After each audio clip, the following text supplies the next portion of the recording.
pessoal, vamos iniciar então. Boa noite a todos. É uma satisfação receber todos aqui no nosso encontro semanal, promovido pelo Centro de Estudos Espíritas José Herculano Pires. Nós começamos essas reuniões online no mês de maio, após um períodozinho em que a gente não estava tendo nem reuniões presenciais e nem nada mais, por causa da pandemia. E para nós tem sido uma alegria muito grande, não só podermos continuar com as nossas palestras, mas também com a possibilidade de muitos amigos, pensadores espíritas dos mais diversos cantos, poderem participar também, aceitarem o nosso convite, estarem aqui com a gente. Então, hoje teremos mais uma noite muito especial, num estilo bem diferente das noites anteriores. Nós convidamos para debater o tema direitos humanos, três ativos pensadores desse tema. Pessoas que, além de analisarem do ponto de vista espírita as questões de direitos humanos, têm na sua vida, na sua maneira de trabalhar, de agir, na sua vida do dia a dia, uma militância relacionada aos direitos humanos. Então, vai ser uma oportunidade de a gente debater esses assuntos com o pano de fundo do Espiritismo. Bom, eu queria, antes de tudo, apresentar os nossos debatedores, que são bastante conhecidos já da nossa comunidade. Inicialmente, Marina França, que já foi participante do nosso centro, assistente social. Por favor, Marina, dá um alôzinho aí. Boa noite. É muito bom estar aqui com vocês mais uma vez, né? Espero poder desenvolver bem o tema. Foi uma loucura, né? O que nós fizemos, mas vale a pena. Vamos lá. Só o fato de rever os amigos já vale a pena. A Marina está achando uma grande aventura, o que nós vamos ver hoje. E aí, porque eu gosto de preparar tudo. Não posso negar, né? Quero apresentar também o amigo Eduardo Valério, que é promotor de justiça de direitos humanos do Estado de São Paulo. Boa noite, Valério. Boa noite a todas as pessoas. Boa noite, Mauro. Obrigado pela oportunidade de, mais uma vez, estar aqui no Herculano Pires e a oportunidade de poder trabalhar esse tema sempre tão importante e atual. E vamos apresentar a Jacira Jacinto da Silva, que é advogada, juíza aposentada, e que participa aqui do Centro de Estudos Espíritas, é conselheira do Centro de Estudos Espíritas José Herculano Pires. Olá, boa noite, pessoal. Uma alegria, uma honra entrar aqui nesse debate aqui desse tema, principalmente com esses debatedores aí, Marina e Eduardo, que são feras aí do assunto. Eles sim são especialistas, né? Eu vou aqui pegar uma carona com eles. E obrigado pela oportunidade, Herculano. Bom, então, qual que é a ideia, gente? Nós propusemos 4 questões para os nossos debatedores. Elas até foram divulgadas naquela chamada nossa, divulgando o nosso evento. Então, o que a gente vai fazer? Para cada questão, eu vou pedir para um dos debatedores falar, já combinamos mais ou menos a ordem, e depois que o primeiro falar, os outros 2 também serão convidados a comentar sobre o assunto. As pessoas que tiverem questões, tiverem questionamentos a fazer, eu vou pedir para usarem o nosso chat e ou comentar logo a questão, ou dizer que quer fazer também uma questão. Mas as questões do público eu vou propor que a gente faça todas ao final, para a gente poder administrar bem o nosso tempo. Eduardo, vou passar a primeira questão para você, para depois passá-la também para as demais debatedoras. Como você enxerga o racismo? Bom, responder sobre o racismo hoje, que é um tema que ficou muito atual, né? Está hoje na pauta do país, Ele poderia ser respondido numa perspectiva jurídica, numa perspectiva psicológica, numa perspectiva antropológica, política, histórica, né? Mas eu gostaria de tentar falar ao coração dos espíritas. E gostaria de dizer que, propor, já que o formato da reunião é um diálogo, né? Propor a ideia de que o racismo é, em primeiro lugar, uma grave manifestação de orgulho e egoísmo. As duas grandes chagas da humanidade, como dizia o professor Allan Kardec no Livro dos Espíritos. E por que uma manifestação de orgulho e egoísmo? Porque numa manifestação de preconceito racial, eu me desigualo em relação ao meu semelhante, crio uma relação de hierarquia e me coloco, me posiciono acima dele. E a partir dessa posição de um suposto privilégio a que eu me atribuo a mim mesmo, eu nego a ele os direitos e o acesso àquelas prerrogativas, direitos e vantagens que eu tenha na minha condição existencial. Então vejam que a partir de uma visão em que eu nego o outro, porque ele é diferente de mim, por alguma razão, no nosso caso, quando falamos de racismo no Brasil, o que imediatamente nos vem é a questão étnico-racial. Então, pelo fato de que o outro tem um fenótipo diferente do meu, porque ele tem uma pele escura, porque ele tem um lábio mais volumoso, porque ele tem um malar mais aberto, porque ele tem um cabelo pichain, por conta exclusivamente desses fenótipos, dessas características físicas, eu egoisticamente nego a ele direitos que me são fundamentais e básicos, e muitas vezes eu o faço até mesmo sem perceber que eu estou fazendo. De um modo contínuo que decorre de um processo de sociabilização em que isso se faz automaticamente, sem que eu nem precise conscientemente deliberar que eu estou sendo profundamente egoísta antes de mais nada. Mas, a mais do que isso, no momento em que eu me coloco acima dele, a ponto de ter o direito de negar a ele essas possibilidades e esse acesso, eu me envaideço e me coloco, portanto, numa manifestação de profundo orgulho. Então, se nós espíritas conseguíssemos partir desta análise do racismo, a partir desta questão do Livro dos Espíritos, talvez nós conseguíssemos compreender como o racismo, hoje se diz estrutural, eu já falo um bocadinho mais sobre isso, como ele é altamente ofensivo para um conjunto enorme de espíritos que estão encarnados e que trazem na sua configuração uma dada característica física que o coloca numa situação de desvantagem em relação às outras pessoas com que ele compartilha o espaço social e, portanto, as possibilidades de evolução e de aproveitamento da encarnação. Então, como é que nós, espíritas, conseguimos viver com uma situação de tamanha e brutal injustiça sem que nos insurjamos e sem que criemos formas de educação em direitos humanos a partir da perspectiva espírita, do conhecimento da doutrina espírita, para enfrentar esse flagelo? E hoje se fala em racismo estrutural, né? Ele é um conceito que vem sendo construído há muito tempo, ele parte de uma outra ideia chamada branquitude, e que ganhou por conta de vários intelectuais que começam lá nos anos 50 do século passado, com um genial pensador negro da Martinica, que escrevia em francês, chamado Frantz Fanon, e que ganha depois, nesse século XX, aqui no Brasil, alguns nomes geniais, como o Silvio de Almeida, Djamila Ribeiro e outros tantos, e o trabalho pioneiro de Abdias do Nascimento, que a gente não pode esquecer, né? Esse conjunto teórico, ele hoje ganhou uma dimensão no Brasil por várias razões. Talvez, primeiro, por uma provocação externa que decorre daquele episódio dos Estados Unidos, do George Floyd, que foi uma espécie de estopim mundial, mas porque as pessoas começaram, e era impossível não perceber isso, que há dezenas de George Floyds mensalmente no Brasil. Os índices de jovens negros que são vítimas da violência do Estado é alarmante. Embora a grande imprensa muitas vezes se sinta de divulgar isso, as pessoas começaram a sentir isso com mais clareza.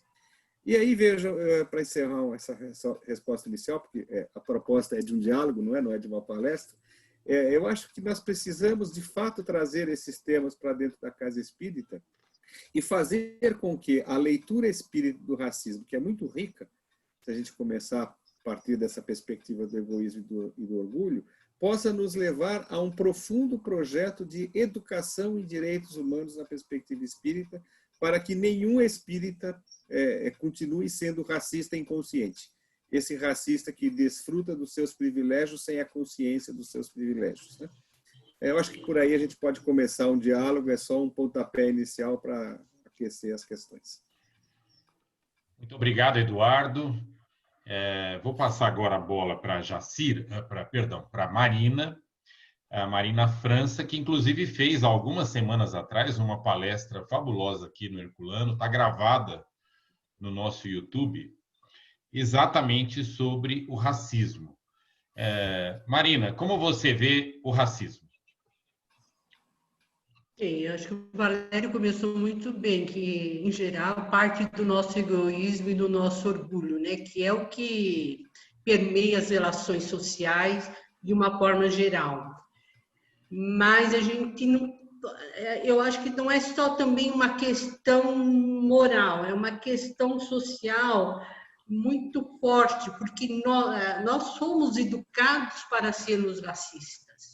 Então, para a gente conseguir sair desse rótulo do racismo, é muito doloroso, tanto para nós quanto para os pretos, né? Não é uma tarefa fácil. Não é uma tarefa fácil, por exemplo, ver uma mãe preta, ver o seu filho saindo todos os dias para trabalhar e não sabendo se ele volta. Não é uma tarefa fácil você disputar um emprego e saber que você tem as mesmas condições que o outro, muitas vezes, e você não é aceito em função da sua aparência. Então, a questão que fica, e que eu me faço sempre, é o que nós brancos, que fomos educados com essa estrutura, temos a ver e como nós podemos atuar para diminuir esse ranço social que ficou aqui, principalmente no Brasil. Então, nós fomos, assim, como que eu vou dizer? É um produto do capitalismo. A gente não pode negar que é um produto do capitalismo, né? O capitalismo que diferencia negros, que diferencia gays, que diferencia mulher, e que tem uma razão de ser nessa estrutura econômica.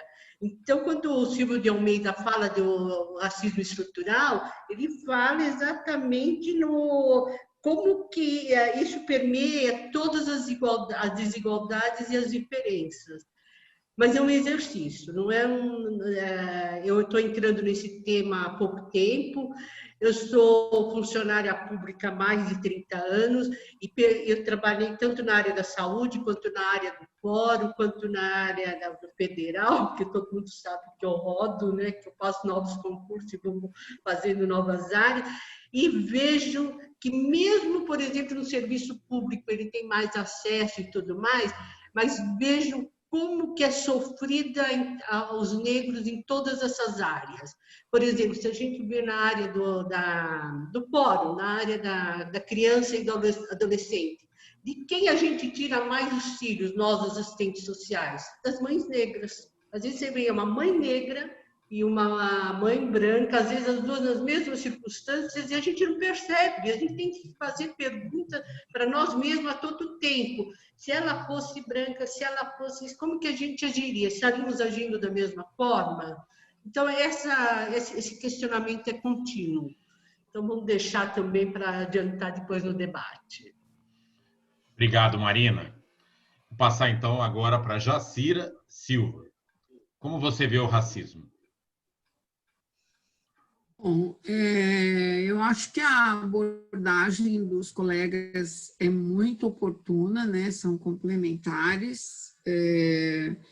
Eu acho extremamente preocupante esse problema social, que a Marina pontuou muito bem. Mas também concordo com o Eduardo Valério para chamar atenção do ponto de vista da filosofia espírita, porque eu assisti uma live de uma pessoa que foi rápido, eu não vi nem o nome. Ela dizia assim, uma pessoa negra, ela dizia assim: ela falava do privilégio branco. Então, ela dizia assim, você que é branco, você já entrou no supermercado e teve a sensação de que tinha alguém atrás te vigiando? Aí ela dá um segundinho assim de tempo e ela mesma responde, não, né? Sabe por quê? Porque não tem ninguém te vigiando. Então, aí ela traduz, ela expressa algumas condutas humanas que são, assim, se a gente fosse refletir racionalmente, seriam simplesmente inaceitáveis, né? Mas ela diz, olha, nós pretos fomos ensinados desde muito pequenos a guardar a notinha do supermercado, por mais boba que fosse a sua compra. Tudo que você compra, você tem que guardar a nota, porque eventualmente você pode ser acusado de ter subtraído aquilo. Então, é um negócio bem forte, é meio hilário, é meio fantasioso assim, mas nos leva a reflexões profundas. Eu quero apenas fazer pontuar um assunto aqui do ponto de vista espírita, porque nós estamos numa casa espírita, eu considero isso muito importante. Nós aprendemos na casa espírita que o espírito é imortal e a gente reencarna. E que nós reencarnamos tantas vezes quanto sejam necessárias para o nosso aperfeiçoamento intelectual e moral, porque nós temos a eternidade pela frente. E que a encarnação é, portanto, apenas uma oportunidade, não é um hospital, a gente não veio aqui para sofrer, a gente não é uma cadeia, a gente não veio aqui para pagar dívida, é uma oportunidade de aprender e crescer. Portanto, a gente tem muitas oportunidades e a gente vai reencarnar em diferentes situações, em diferentes países, em diferentes condições. Se eu sei que essa minha condição hoje ela é efêmera e passageira e que amanhã eu posso experienciar outra situação, eu tenho que mudar de atitude. Se eu pensar que numa existência futura eu posso descansar à sombra do carvalho que eu vou cultivar hoje, eu vou ter outra postura em relação à natureza. Se eu pensar que eu posso nascer preta, que eu posso nascer em outro país, eu não terei essa diferença tão grande, ou que já vivi, ou que viverei, e assim com todas as situações de diferença que nós egoisticamente, muito bem pontuado, orgulhosamente nos impomos. Então, apenas queria pontuar isso do ponto de vista espírita e queria lançar aqui talvez eu tenha que dar réplica para os meus dois colegas, porque eu vou colocar meio que uma pergunta até para todo mundo também refletir. Eu tenho dito, eu dou aula sobre a Lei de Proteção de Dados Pessoais. E essa lei, ela dispõe lá sobre os dados pessoais sensíveis. E o primeiro deles é origem racial ou étnica. Ela usa essa expressão porque ela copiou do regulamento europeu que dispõe exatamente assim. Dado pessoal sensível começa com o inciso 1, que é a origem racial ou étnica.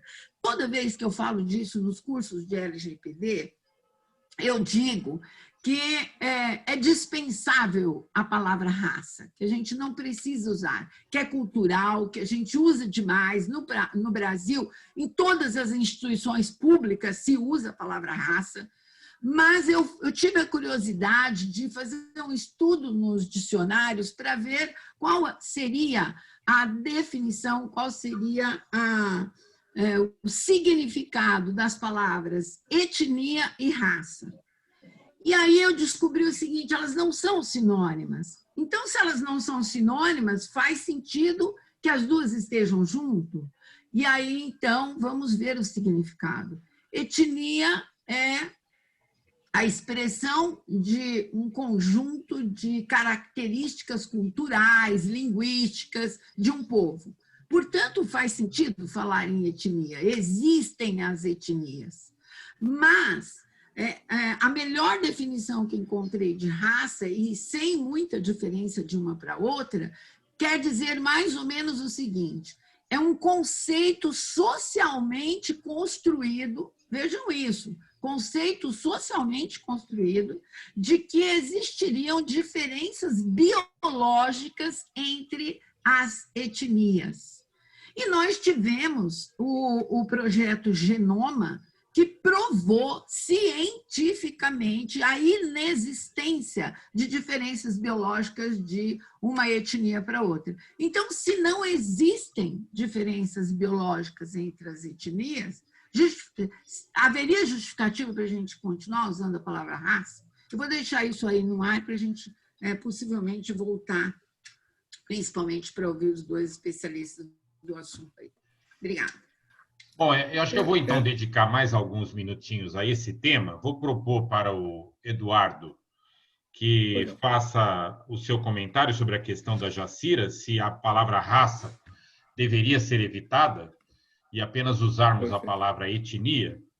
E depois vou fazer também as duas questões sobre o racismo para você, para a Marina e para a Jacira. Essa questão de raça, ela começa a surgir no mundo basicamente a partir do projeto colonial europeu na África. E tem toda uma questão envolvendo os interesses da igreja, as discussões teológicas e, sobretudo, claro, permeadas pelos interesses comerciais e pelo tráfico negreiro. E, a partir daí, então, surge a ideia de raça e um certo conceito, digamos, empírico, de que as pessoas teriam raças diferentes. E surge, então, um termo que se vulgarizou, de se falar em raça branca, raça negra, raça amarela, etc. Hoje não há a menor dúvida que, do ponto de vista biológico, nós somos uma única raça, a raça humana. Porém, a expressão ela ficou de tal modo consagrada e enraizada, até porque nós somos frutos desse projeto colonial europeu, que hoje o que se tem com muita clareza é que o conceito de essa expressão raça, ela é uma expressão sociológica e não biológica. E por que é importante, Jacira, de fato, destacar isso como você fez? Porque muitos dos que negam a existência do racismo, muitos dos que, por exemplo, se opõem à adoção de ações afirmativas, como, por exemplo, as cotas, eles costumam dizer, não existe racismo porque só existe uma raça. Não precisa de cotas, não precisa de ação afirmativa, então são todos de uma mesma raça. Então começam a usar um conceito biológico contemporâneo, que hoje é inquestionável, como uma maneira de negar um problema que é histórico, cultural e portanto, de justiça social. Então é importante, sim, me parece, que nós mantenhamos esse conceito de raça colocando-o no seu devido lugar, que é raça do ponto de vista sociológico, como sendo esta categoria étnica de quem se vê excluído historicamente dos seus direitos básicos, de quem, por exemplo, durante 300 anos foi escravizado no Brasil e em toda a América Latina. Então, era dizer o seguinte, não tinha raça, mas algumas pessoas iam para o pelourinho e a outra estava com o chicote na mão. Qual era a diferença? Eram os dois da mesma raça, só que um estava apanhando e o outro estava batendo. Não, então é só uma questão étnica. Não, é uma questão de raça nesta perspectiva histórica e sociológica. Ou seja, nós não podemos correr o risco de nos perdermos na discussão conceitual e deixarmos de enfrentar a radicalidade do problema, porque o problema existe. Né? Esse caso que você lembrou, por exemplo, da pessoa que se vê vigiada no supermercado ou da pessoa que entra numa loja que não tem nenhum outro consumidor e nenhuma vendedora vem atendê-la, porque ela é negra, quer dizer, o chamado processo da invisibilidade. Esse problema existe. E aí, se você for perguntar para uma pessoa negra que entrou no supermercado e se viu vigiada e perguntar, o seu problema é étnico ou racial? Sei lá, eu quero que ele resolva esse problema, eu quero parar de ser discriminada, é preciso acabar com o preconceito. Né? Então, eu acho que a sua colocação perfeita, exatamente para nós desmistificarmos essa questão. Mas eu queria, Mauro, talvez no terceiro momento, fazer uma outra proposta ao grupo. Mas eu não quero cortar essa discussão, porque a Marina vai falar sobre isso, né? Mas em seguida eu queria fazer uma proposta ao grupo ainda no tema racismo. Não, depois dessa resposta, Valério, eu não tenho muito o que falar, não. Eu entendo o que a Jacira quer dizer. Nós somos todos da raça humana, mas é isso que o Valério colocou muito bem. O nosso dia a dia não está mostrando isso. A nossa história não está mostrando isso. O resultado, nós estamos precisando é mudar essa perspectiva. Então, está sendo colocado dessa forma. Eu acho que não tem muito mais que colocar. Eu não sou especialista na área, não. Tá bem, olha, nós temos 3 questões relacionadas ao racismo, mas eu realmente vou propor que a gente deixe um pouquinho para o final as questões e a gente vai poder chacoalhar também os outros temas do debate.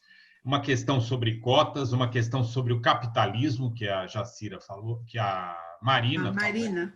E a questão de que, na verdade, a opinião, né, é de que no Magazine Luiza, se aquilo foi, digamos, um crime ou não, aquela coisa de fazer um processo seletivo apenas para negros. Mas a gente vai ainda tratar desses temas, tá? Eu vou propor agora a segunda questão para os nossos debatedores, que já chacoalharam bastante na primeira, né? Vou propor inicialmente para a Marina. Marina, sobre distribuição de renda, você considera que ela é uma política necessária? Distribuição de renda, né? Ai, Deus. Esse é um assunto que o pessoal pensa que é novo, mas é um assunto antigo, né? Se a gente for fazer só um breve histórico dela, né?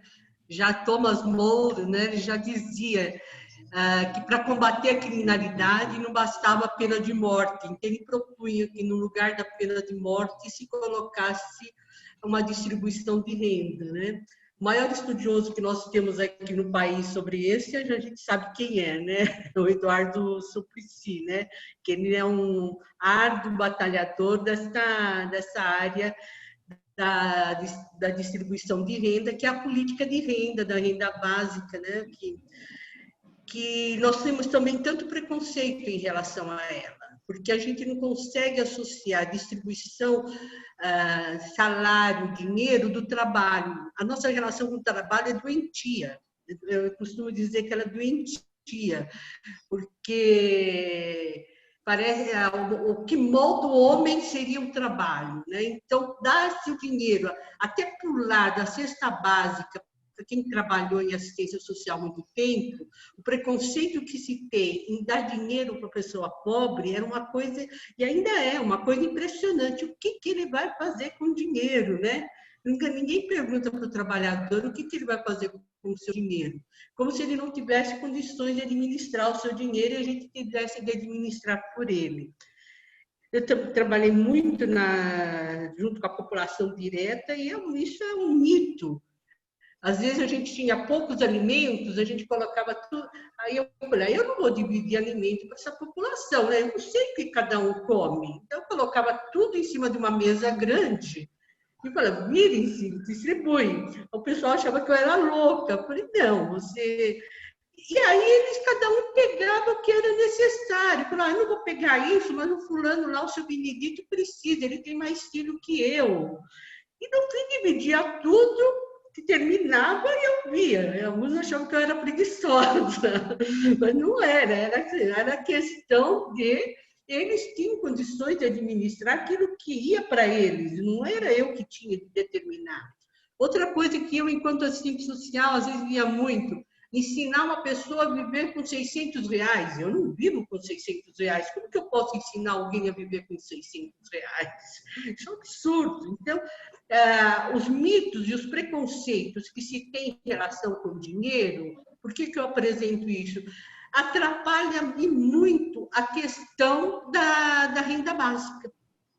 Porque há um preconceito muito grande em relação a ele e às vezes as pessoas combatem isso como se fosse algo socialista. Não é socialista. O socialismo é uma forma de produção, uma outra forma de distribuição. A distribuição de renda é uma questão do capitalismo, é um problema do capitalismo. Por quê? Porque não há emprego para todo mundo. É um desemprego estrutural. Antes da pandemia, já havia a questão do desemprego. Depois disso, há a questão da robotização, que está substituindo muita mão de obra. E agora nós temos a questão da pandemia. Então, tem-se, no capitalismo, tem-se o desemprego, que a gente fala do mesmo modo que tem o racismo estrutural, tem o desemprego estrutural. E para se combater Está tendo algum barulho aí? Se o pessoal puder desligar os microfones, eu agradeço. E para se combater isso, é necessário suprir a necessidade, daqueles que não vão ter acesso ao emprego. Porque o próprio capitalismo, em nenhum momento da história, teve emprego para todos. Isso faz parte do movimento. Antes era a reserva da mão de obra, quando eu estudei nos meus tempos de faculdade. Hoje é mão de obra descartável mesmo. Hoje é a mão de obra, é o submundo mesmo. Então, é necessário que todos vivam. E algumas experiências, tem essa histórica que eu disse, no Alasca tem uma experiência também que é assim, à medida que dependendo do lucro do petróleo, todos os 700 mil habitantes daquela localidade, ele é garantido para eles a distribuição da renda, os lucros para eles. Nós temos outra experiência no Quênia, que é $22 por pessoa. Aí pergunta-se para eles, com esses $22 vocês ficaram mais preguiçosos? Não, com esses $22 nós precisamos comprar mais ferramenta para poder cavar a terra. Então, aqui com a renda cidadã, com a renda básica, com a LOAS, o que a gente viu principalmente no Nordeste fazendo dinheiro circular, porque era o único dinheiro que entrava na mão daquelas pessoas, às vezes o idoso é que acabava suprindo as necessidades daquela população, porque com aquele dinheiro, o que ele fazia? Ele construía cerca, ele contratava a pessoa que ia construir a cerca e movimentava o dinheiro. Então, o que nós tivemos agora há pouco? Nós tivemos uma renda emergencial aí que foi despautério, porque hora entrava, hora não entrava, não tinha um ritual. E se não fosse aquilo que já tinha nos governos anteriores, que era o Bolsa Família, os cadastros, a situação estaria muito pior. E a gente precisa estar atento agora, porque estão se querendo substituir a renda básica, mas, na verdade, estão querendo desconsiderar aquelas conquistas que nós já temos da Constituição Federal de 88, e por trás disso, querem construir a renda, se não me engano, renda do Brasil, renda cidadã. Não é renda cidadã, é um nome aí que eu não tenho acompanhado tanto, mas querem acabar por trás disso com o seguro-desemprego. Então, atrás dessas propostas, a gente precisa estar atento para que essa população pobre que tanto necessita não seja mais prejudicada. E aqui no Brasil se esbarra numa grande questão. Quando vai se discutir a renda básica da população, a questão é de onde vai se tirar o dinheiro? Como Deus? Aqui é um pecado mortal falar de cobrar impostos dos mais ricos. Aqui não se pode falar nisso. Aqui é impossível falar nisso. Faturamento líquido, não do... Então, aqui, quando se fala em renda, é tirar do trabalhador para o trabalhador. Quando se pensou na lei da assistência social, a lei da assistência social não era para estar vinculada ao INSS. Era para estar desvinculada e seria uma outra fonte de renda. Então, o que ficou? Tirou-se do trabalhador para se dar ao trabalhador. Então, isso se esbarra aqui nesta questão. Então, o que a gente precisa é também nessa área, assim como do racismo, em todas as áreas, é primeiro combater os mitos, conhecer como se forma e batalhar para quê? para que todos tenham direito a uma vida digna, para que todos tenham, minimamente, todos tenham o direito de comer, todos têm o direito de vestir, todos têm o direito de ter um lugar coberto. Agora, o resto, o luxo, a questão, as viagens, o modo de cada um viver, isso vai depender da luta de cada um. Mas o mínimo necessário é importante garantir para todos. Como a Jacira fez questão de falar da questão do livro da doutrina espírita, no próprio livro dos Espíritos, fala sobre isso e fala assim, da necessidade de garantir que todos tenham uma vida digna. Isso é o básico do ser humano e não tem nada a ver com socialismo. Essa é uma questão que eu faço questão de frisar. Essa é uma consequência do capitalismo que nós vivemos. O resto vamos deixar para o debate.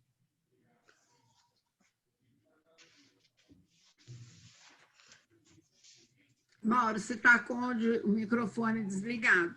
Perdoe. Microfone fechado. Vou pedir para a Jacira falar sobre o mesmo tema. A distribuição de renda é uma política necessária? Bom, não vou tentar não repetir as mesmas ponderações da Marina, super oportunas, com as quais concordo inteiramente. Quero começar dizendo o seguinte, que, de fato, existe uma resistência muito grande da sociedade à distribuição de renda, né? Todas as formas de distribuição de renda, porque, culturalmente, nós fomos preparados desde a infância, desde a mais tenra idade na escola, para um ganhar do outro. Nós somos ensinados, treinados a ganhar um do outro, sem pensar que quando existe um ganhador, existe um perdedor, né? Então, espiritismo, igualdade, respeito, empatia, tudo passa longe, porque a gente está sempre em primeiro lugar, né? E quando a gente pensa em distribuição de renda, imediatamente nós pensamos em que isso nos afetaria, como se de fato pudéssemos ser afetados por essas ínfimas quantias que os nossos governos às vezes distribuem às pessoas em situação de miserabilidade, né, de extrema necessidade. A primeira coisa que eu tenho a dizer é que se nós fizéssemos um pensamento puramente egoísta, pensando exclusivamente em nós mesmos, nós teríamos que concordar com a distribuição de renda. Porque quanto mais miseráveis existirem, mais vulneráveis ficam os que têm. Então, é um raciocínio lógico.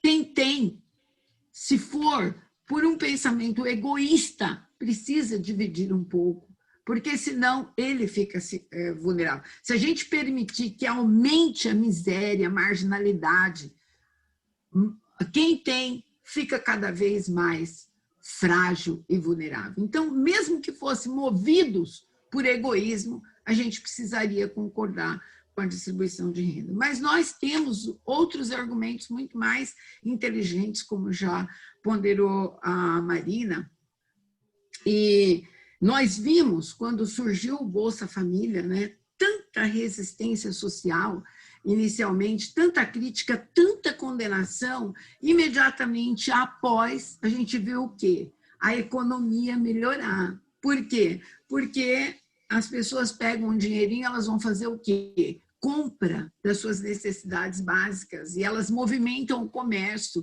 e o comércio funcionando movimenta a indústria. Então, é um raciocínio lógico, né? Que mais recursos circulando movimenta o comércio, movimenta a indústria, etc. Mas promove a inclusão.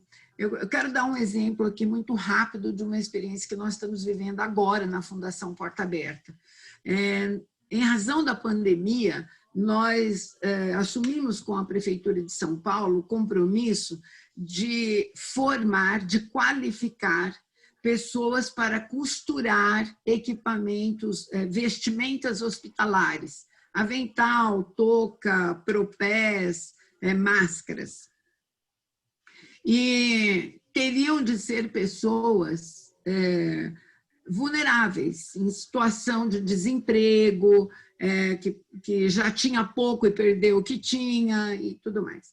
E a prefeitura paga um valor por peça costurada. A gente ensina a costurar, as pessoas produzem e aí elas recebem um valorzinho de acordo com a peça costurada. Não é um valor tão ínfimo se comparado com o que a empresa privada paga, a indústria privada paga para os costureiros, para os bolivianos e etc., que há uma exploração nesse ramo aí. Não é tão miserável o valor, mas a oportunidade é pequena, então eles acabam recebendo pouco porque tem pouca oportunidade. Tem que girar, tem que outras pessoas entrarem nessa experiência.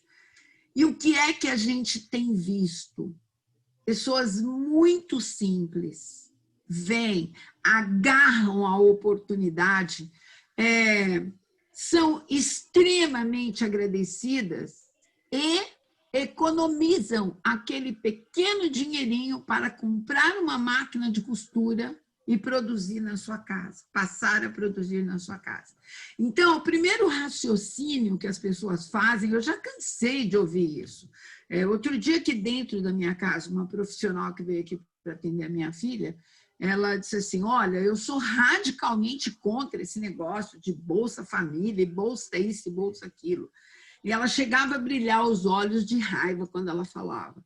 Esses vagabundos, o governo tem que dar dinheiro para vagabundo, que fica o dia inteiro fumando e bebendo e recebendo dinheiro público que é nosso. Então, chega a doer na minha alma, porque a gente convive com pessoas que recebem uma oportunidade ínfima, recebem uma quantia muito pequena, e eles são capazes de guardar, economizar para comprar uma máquina. Aquilo me tocou profundamente o coração. E a maioria dos nossos beneficiários desse curso, a maioria absoluta tem tido essa conduta, esse comportamento. Então, nós discriminamos as pessoas pela sua condição social. Esse que é o problema.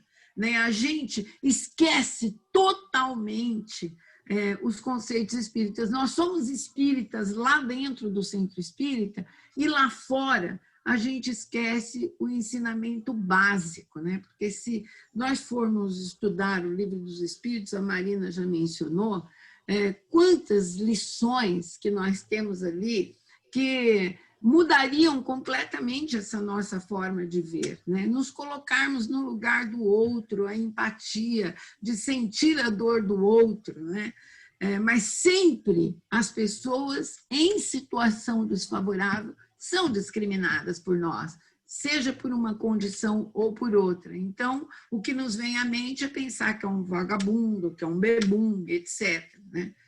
Quando são pessoas como nós. O que é que nós fizemos com uma mensagem atribuída a Jesus de Nazaré, que dizia para fazer ao outro aquilo que nós gostaríamos que nos fizessem? A gente não sabe onde foi parar essa mensagem, quando a gente se depara com situações como essa. Poderia falar mais, eu vou dar a oportunidade para o Eduardo Valério e as outras pessoas também poderem participar. Obrigada. Eduardo, também a sua opinião sobre esse tema. A distribuição de renda é uma política pública necessária? Acho que a Marina e a Jacira aprofundaram bastante as abordagens, mas eu queria lembrar um aspecto, trazendo bem para o nosso ambiente espírita, imaginando a hipótese de que um espírito imortal, planejando a sua reencarnação, dentro das necessidades que ele precisa do seu projeto evolutivo reencarnatório, sem entrar aqui nas minúcias disso, que há divergência de interpretação da própria doutrina de como isso se dê, mas, de qualquer forma, todos temos essa convicção de que reencarnamos e reencarnamos para cumprirmos aqui uma tarefa que nos cabe na nossa evolução pessoal, ao mesmo tempo em que contribuímos para a evolução do planeta como um todo, das instituições e da sociedade. Então, como espíritas que somos, temos a convicção de que esse espírito ele reencarna com a convicção de que ele poderá cumprir aquilo a que se dispõe. Quer dizer, se nós temos a convicção, e como espírita temos, de que ninguém reencarna para sofrer, ninguém reencarna para errar, ninguém reencarna para fracassar, todo mundo reencarna para se dar bem na sua encarnação, para realizar aquilo que ele projetou, é evidente e é absolutamente lógico que esse espírito imortal tem que encontrar nas suas condições reencarnatórias possibilidades de se dar bem, possibilidade de conseguir construir aquilo a que ele se dispôs no seu projeto reencarnatório. Nós estamos falando de um conceito que foi incluído na Constituição como mínimo existencial. E é um conceito que as assistentes sociais, a Marina, que está aqui do meu lado, na casinha do lado, certamente não gosta. Eles criticam porque eles dizem que é um conceito reducionista, no que eles têm toda a razão. Mas nós vivemos ainda numa situação de tal miserabilidade de conceitos e de direitos que eu diria que hoje, se nós conseguirmos garantir o mínimo existencial, já estaremos fazendo uma grande vantagem. Então, eu recuperei essa expressão do mínimo existencial nas minhas falas, Marina, que eu tinha colocado de lado em outros tempos, hoje eu recuperei.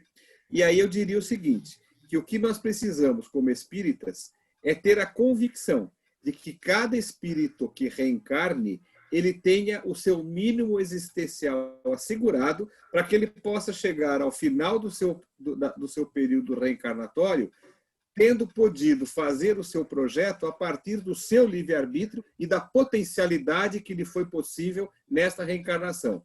Mas que ele, portanto, não terá fracassado, porque lhe faltou condição mínima de saúde, de educação, de alimentação, de trabalho, de moradia. Este básico, esse mínimo, que qualquer espírito reencarnado precisa, isso é preciso ser assegurado. E aí vem a segunda parte da resposta. Assegurado por quem? O que o Espiritismo nos diz? Que nós somos seres gregários e que, portanto, nós vivemos numa sociedade e que o princípio que nos amarra uns aos outros é o princípio da fraternidade ou da solidariedade, se nós quisermos ficar numa expressão filosófico-jurídica. Mas se nós quisermos trazer para o Espiritismo, é solidariedade mais afeto. Isso é igual a fraternidade. Muito bem, este princípio básico, este cimento que a todos nos une, chamado fraternidade, nos obriga a que nós construamos instituições que garantam àqueles espíritos reencarnantes as suas condições de desenvolver as suas máximas potencialidades como espíritos imortais. E é, portanto, nessa perspectiva que nós, espíritas, temos que entender a proposta de uma renda mínima, que significa, portanto, garantir de uma maneira que independa de méritos, que independa de esforços pessoais, mas que seja decorrente exclusivamente da sua condição de ser humano, diríamos nós, de espírito imortal, que ele tenha essa garantia desse mínimo existencial como renda básica. Isto não é caridade, isto é direito. A gente falou disso numa outra ocasião.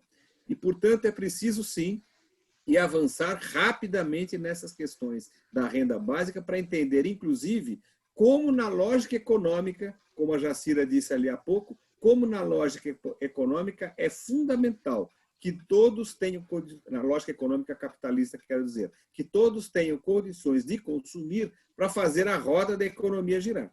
E aí eu queria encerrar essa resposta, que já ficou muito longa, com uma sugestão de leitura para quem quiser, que não é uma leitura espírita, mas tampouco é uma leitura política sobre o assunto. Política no sentido partidário, quero dizer, mas sim no sentido filosófico, econômico e na política com P maiúsculo.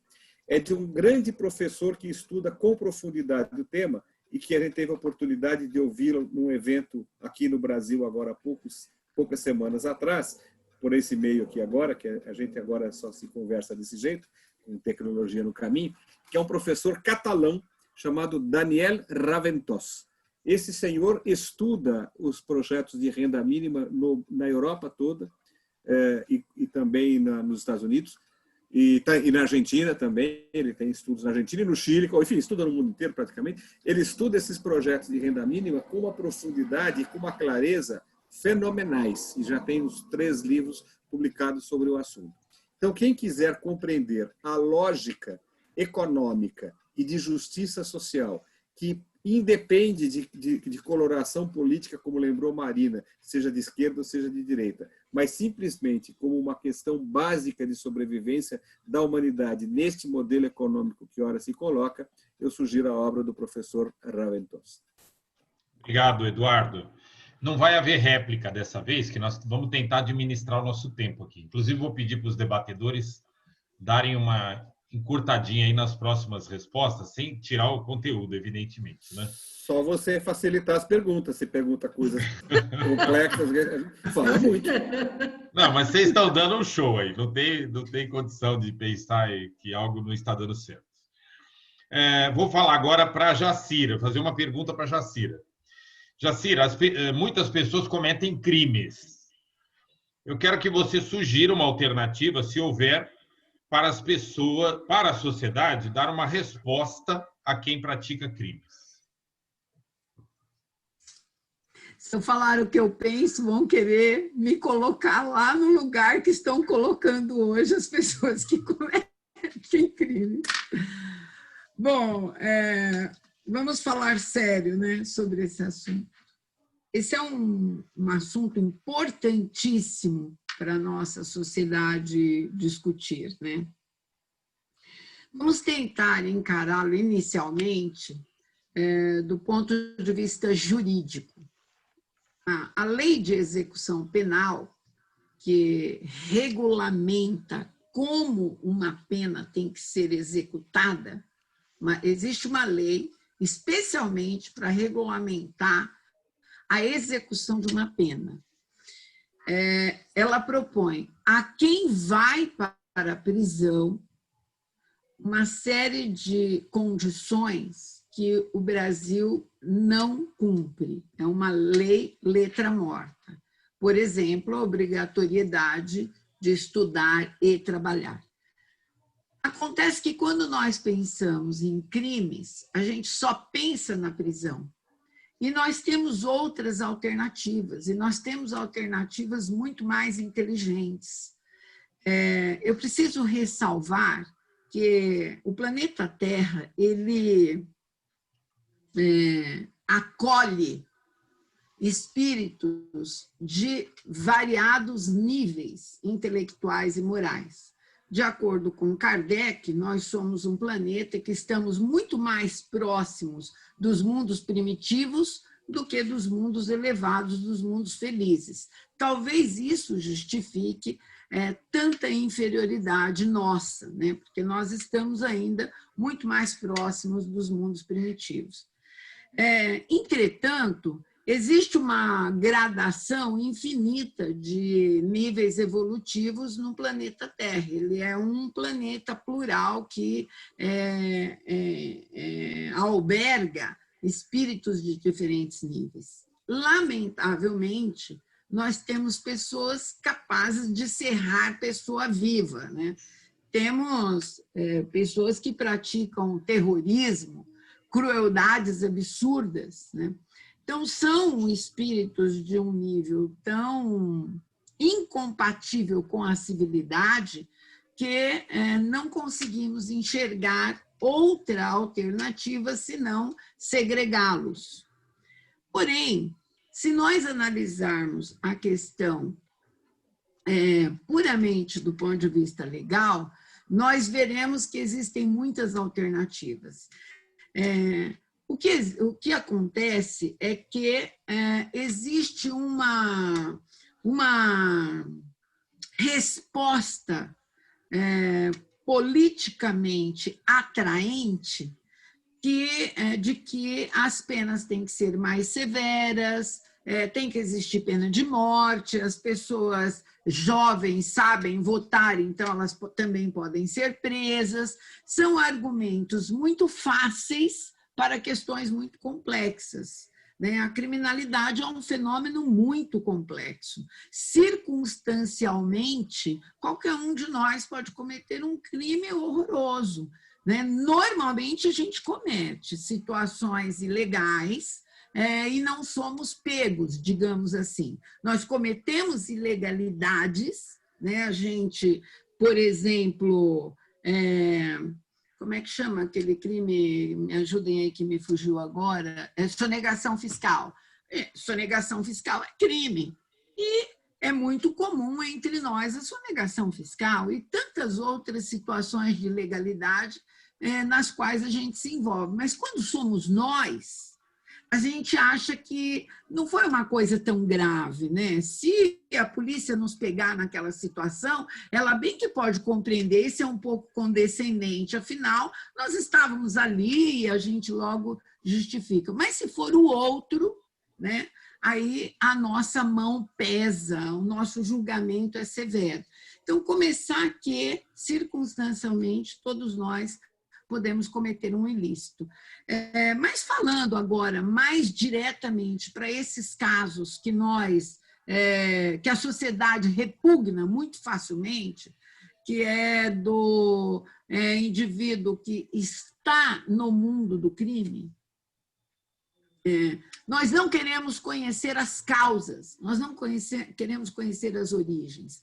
A gente quer julgar as consequências, né? Porque a situação do criminoso é a reprodução da violência que ele sempre viveu, é uma série esse marginal que está envolvido na criminalidade comum e que vai preso. Não estou falando dos grandes criminosos que muito raramente vão presos, né? Desses grandes crimes. Quando a gente fala em crime, a situação é tão complexa, é tão ampla e tão complexa, que demandaria, claro, um curso, né, para a gente entender um pouco esse negócio. Mas vamos pensar o seguinte, que a gente consegue desejar a pena de morte para um ladrãozinho que passa um 38 enferrujado na mão e comete um assalto facilmente. A gente deseja a pena de morte para esse ladrãozinho com facilidade. Mas a gente é condescendente com quem subtrai milhões, com quem desvia o dinheiro da merenda escolar, com quem subtrai o dinheiro da saúde. O sujeito que foi pego com dinheiro na cueca era dinheiro da saúde, né? Então, nós temos condescendência com esses caras, com essas situações. Agora, será que a gente consegue propor uma alternativa para o criminoso, seja ele pequeno, médio ou grande, para esses sujeitos que estão num nível de animalidade ainda, despertando aí para a vida social, não vejo alternativa senão a segregação, mesmo alijá-los do meio social, evidentemente, não com esse sistema carcerário que a gente tem. Para a maioria absoluta dos nossos presos comuns, existem muitas alternativas, principalmente a alternativa do estudo e do trabalho. E para os pequenos delitos, nós temos que pensar em propostas diferentes. Prestação de serviço à comunidade, justiça restaurativa. Por que ninguém reforça a necessidade da justiça restaurativa? A justiça restaurativa propõe uma situação de reconstrução, restaura a situação. Ela envolve o infrator, mas ela envolve a vítima também. Então, ela dá uma satisfação para a vítima, mas ela busca tratar o infrator também. E por que é que nós resistimos? Porque exigiria uma atuação multidisciplinar, exigiria o envolvimento da sociedade, das famílias, existiriam múltiplas atuações para um único caso. E nós, francamente, não estamos dispostos a todo esse trabalho. É muito mais fácil. O promotor denuncia, o juiz condena, a gente joga lá naquele depósito, naquela pós-graduação do crime, sem perceber que o sujeito vai sair de lá piorado e vai voltar para esse mesmo meio social. Então, o que eu proponho inicialmente, Mauro, para encurtar aqui a minha fala, que eu já falei demais, é a gente repensar o nosso olhar para o crime, para o criminoso e para as alternativas de restauração do ambiente lesado. Obrigado, Jacira. Vou passar a mesma questão, então, para Eduardo Valério agora. Eduardo, sugira uma alternativa para a sociedade dar uma resposta a quem pratica crimes. Você acha que é possível uma resposta dessa rápida, um assunto dessa dimensão, dessa abrangência, né? 1 minuto só, tá? Pois é. É impossível, é um assunto de altíssima complexidade. Nós estamos aqui abordando um tema de filosofia do direito que talvez seja o mais desafiador deles. Mas eu teria que aqui pensar um aspecto, né, que seja interessante para essa nossa conversa. E como nós estamos numa casa espírita, eu queria convidar a todos e a todas para pensar no seguinte aspecto. A violência pode educar ou recuperar alguém? Será que nós, como espíritas, teríamos o direito de achar que pela violência nós conseguiríamos fazer com que um espírito deixasse de agir de um modo contrário à lei natural e passasse a agir de acordo com a lei natural? Que é assim que a gente aprende no espiritismo. A partir dessa pergunta, premissa, que eu imagino que aqui sejamos todos unânimes em dizer que não, a violência ela não educa, né? Os castigos físicos não educam. Então, nós poderíamos dar um passo adiante e perguntar: a privação de liberdade é uma modalidade de violência?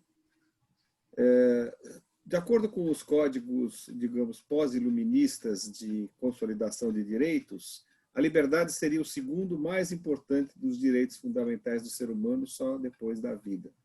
É a liberdade de vir, a liberdade de ir, vir e permanecer, e de se posicionar de acordo com o seu próprio livre-arbítrio, com a sua vontade. E nós tolhemos isso, né? Então, vejam, até um certo momento da história, a maneira de se tratar alguém que cometesse um crime, e eu nem vou entrar aqui na discussão de quem é o criminoso e o que é crime, porque essa não é um conceito que brote da natureza, é um conceito cultural, historicamente construído, e, portanto, estará sempre de acordo com os interesses de um momento, de quem estiver no poder, etc. Então, não vamos nem entrar nessa discussão, não há tempo para isso, mas vamos, então, partir do pressuposto de que existem pessoas que cometeram crimes, ponto. A maneira de tratar essas pessoas durante algum tempo foi violando o primeiro desses direitos fundamentais, que era tirar-lhes a vida, e a pena de morte graçou durante a maior parte da história da humanidade. A conquista de que a pena de morte é repugnante e não é aceitável do ponto de vista humanitário é muito recente na história da humanidade, certo? Tanto é que em muitos países, inclusive naquele lá que hoje estão mostrando, não sabem nem contar voto, estão contando papelzinho até agora, lá eles ainda têm pena de morte, né? Então vejam que nós estamos falando, portanto, de uma conquista da humanidade muito recente, que é de parar de matar seres humanos que cometeram crimes. E nós estamos em que estágio, portanto? No degrau seguinte, que é o de limitar o segundo dos mais importantes dos direitos fundamentais, que é o da liberdade. Então, nós substituímos a morte pela privação de liberdade. Nesse meio tempo, também deixamos para trás os trabalhos forçados, as galés, fazer as pessoas atravessarem o Atlântico navegando, remando, para trazer escravo e levar ouro. Mas, nesse caminho, nós estamos hoje, e neste patamar, de aceitar a privação da liberdade. Estamos em condições de abrir mão disso? A Jacira lembrou bem. Não estamos ainda em condições. É preciso, sim, segregar pessoas ainda. Melhor isso do que matar, melhor isso do que colocá-los para fazer trabalhos forçados com uma bola de ferro amarrada ao tornozelo. Agora, é preciso que nós tenhamos muita sinceridade, muita honestidade pessoal conosco mesmos. Nós não podemos imaginar que esta segregação de liberdade, colocando as pessoas em masmorras, como é o sistema prisional brasileiro, por exemplo, essas pessoas vão melhorar. Essas pessoas vão se educar e vão deixar de cometer crimes. Não. O que nós estamos fazendo com elas é simplesmente segregá-las, ou, dizendo de uma maneira talvez até mais sincera e dura, o que nós estamos fazendo com ela, nós as estamos castigando. A única maneira, portanto, de dar alguma esperança de recuperação para essas pessoas é agregar a esta privação da liberdade um projeto político-pedagógico potente, mas tão potente que ele consiga até neutralizar os efeitos da privação da liberdade. Ora, nós não conseguimos construir um projeto político-pedagógico para as nossas crianças em geral que seja potente o suficiente para enfrentar a sociedade de consumo, o egoísmo e a competitividade do mundo. Como é que nós podemos pretender ter um projeto político-pedagógico competente para impor a pessoas que estejam privadas da liberdade dentro de um sistema prisional extremamente violento e direcionado para pessoas que são, por alguma razão pessoal, criminosas, infratoras? Então, veja que nós temos aí um desafio de se tentarmos mentalmente entender as coisas e pensarmos que, hipoteticamente, seja possível que as pessoas privadas de liberdade estejam submetidas a um projeto político-pedagógico tão importante que, ao final do cumprimento da pena, elas sairão melhores. Nós vamos olhar para isso e dizer o que é que as tornou melhores. Foi a privação da liberdade ou foi o projeto político-pedagógico? E certamente todos aqui diremos sem nenhuma dificuldade. Foi o projeto político-pedagógico, então não precisava ter prendido. E talvez então nós cheguemos a um ponto na história de dizer que a privação da liberdade também não precisa mais e que a maneira de responder ao crime seja educando o infrator. Fabuloso. Obrigado, então, Eduardo, também. Agora vamos pedir para a Marina falar sobre esse assunto. Nossa, Marina, Mauro. Alternativa... Depois aí você quer que eu fale o quê? Não, o que eu posso dizer, eu sempre trabalho ali na raia miúda, né? A questão do trabalho. Quando as pessoas pensam no trabalho em relação à privação de liberdade, em geral, não se pensa no trabalho que significa. Eles estão pensando no trabalho forçado, e coisas assim para ficar ocupando o tempo do preso. É essa questão que está por trás da mentalidade e que a gente vê. Vou falar um pouquinho mais daquilo que eu conheço minimamente, que é do adolescente que comete infração.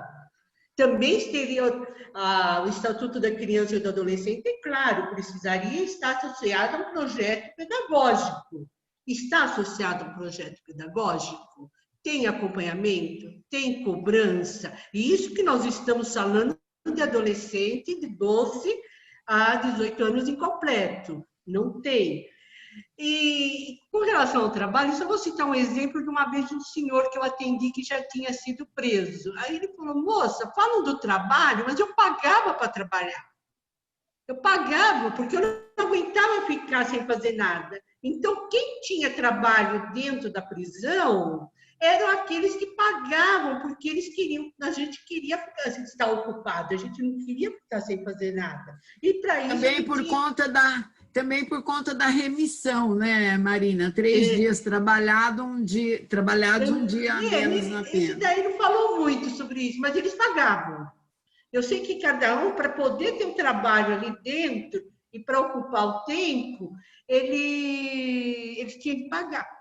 Então, para ver que não tinha remissão, que eu estou sabendo agora, na época não foi abordado, e tinha a questão também que eles tinham de ter lá os cupincha, como ele dizia lá. Eu tinha de ser cupincha de alguém para poder ser beneficiado com o trabalho. Então, esse aí é um mundo que a gente desconhece bastante. E nós somos ainda regidos pela violência. É violência nos atos educacionais, é violência no trato com o outro. Substituir a violência pelo respeito, pela reciprocidade, pela solidariedade, são exercícios que ainda nós temos de praticar diariamente. E eu sempre vou bater na tecla de combater os mitos. O que eu digo mito? Passa-se a ideia de uma geração para outra e a gente não questiona, a gente acha que é aquilo e pronto. E sem conhecer a raiz do problema, sem conhecer a situação e tendo uma ideia generalizada para tudo. Então, eu acho que, em relação a isso, os dois dominam o assunto, eu não tenho condições de falar muito mais. Ainda mais se tivesse, hein, gente? O que vocês acham? Tá bom, agora nós vamos para a última rodada. E depois dessa rodada, nós vamos pegar as questões levantadas pelas pessoas no chat e vamos fazer um ping-pong ainda na sessão de hoje, tá? Então, agora a última rodada, a última questão, vou propor inicialmente para o Eduardo. Pessoas que se identificam como pertencentes ao grupo LGBTQ+, têm o direito de constituir família, na sua opinião? Até o Papa acha que tem, né? Obviamente que sim, né? Essa é outra das grandes pautas contemporâneas que estão aí postas para nós, desafiando os negacionistas e os reacionários, né? Eu acho que, como espíritas, nós poderíamos pensar no seguinte aspecto. Somos espíritos imortais, trazemos todos nós as nossas heranças do passado, das múltiplas vivências, tanto na erraticidade como nas outras encarnações, e trazemos nessas vivências a multiplicidade de experiências afetivas, ora no sexo biológico, ora no outro sexo biológico, e também as nossas maneiras de expressar essa afetuosidade que variam no tempo, no espaço, de acordo com o momento existencial que cada um esteja vivendo. Muito bem, diante desse amplo cenário que o Espiritismo nos propõe sobre a trajetória humana, por que razão, perguntaríamos nós, né? Num certo momento, um determinado espírito encarna num sexo biológico, mas a sua polarização afetuosa está voltada para esse mesmo sexo biológico. E aí nós dizemos a ele, não, deu errado, deu ruim, você não pode mais, você não pode amar. Quer dizer, será possível que nós seríamos cruéis a ponto de negarmos a um espírito reencarnante o direito de amar? E seríamos inconsequentes ainda de tentar justificar com a doutrina espírita, que é puramente amor e respeito pelo semelhante, esta atrocidade de dizer a alguém, para você o amor está vedado? E talvez nós precisássemos colocar essas questões, trazendo para a pauta contemporânea, com muita clareza. E, por exemplo, para aquelas pessoas que dizem que a orientação sexual é uma opção, eu pergunto a cada um que aqui está, são todas pessoas, as câmeras estão fechadas, eu não os vejo, mas certamente são todas pessoas já maduras. Eu pergunto, alguém aqui, na puberdade, aí pelos 11, 12 anos, teve uma séria dúvida existencial e se pensou assim, vou ser heterossexual ou eu vou ser homossexual?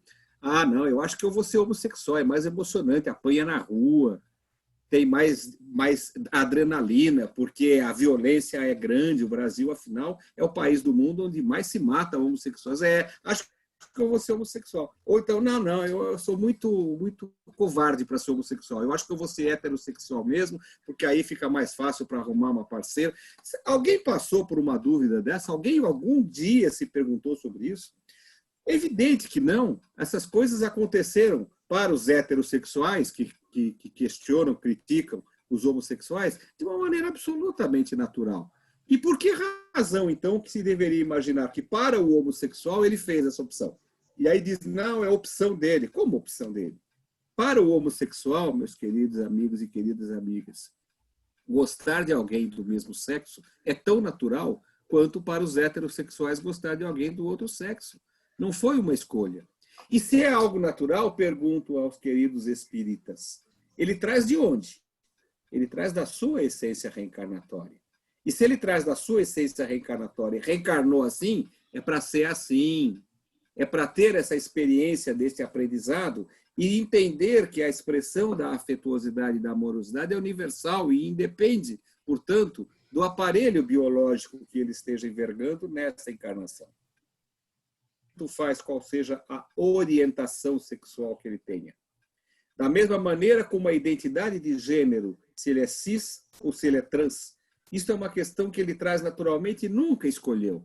Desde o começo da sua expressão de personalidade, de identidade, ele já se expressa num gênero que pode não coincidir com o sexo biológico. E aí, se reprime? Ou se mata? Por isso os índices de suicídio são altíssimos entre pessoas trans? Ou nós vamos encarar com a naturalidade de que isso se reveste e que são simplesmente expressões de um espírito que transita no curso das encarnações entre várias maneiras de expressar a sua sexualidade e a sua identidade de gênero. Talvez não haja, dentre as doutrinas filosóficas de caráter, uma mais em condições de acolher amorosamente os homossexuais e os transexuais do que o espiritismo. Obrigado, Eduardo. Vou pedir agora para a Marina falar sobre esse tema. Pessoas que se identificam como pertencentes ao grupo LGBTQ+, têm o direito de constituir família? É óbvio que sim, não.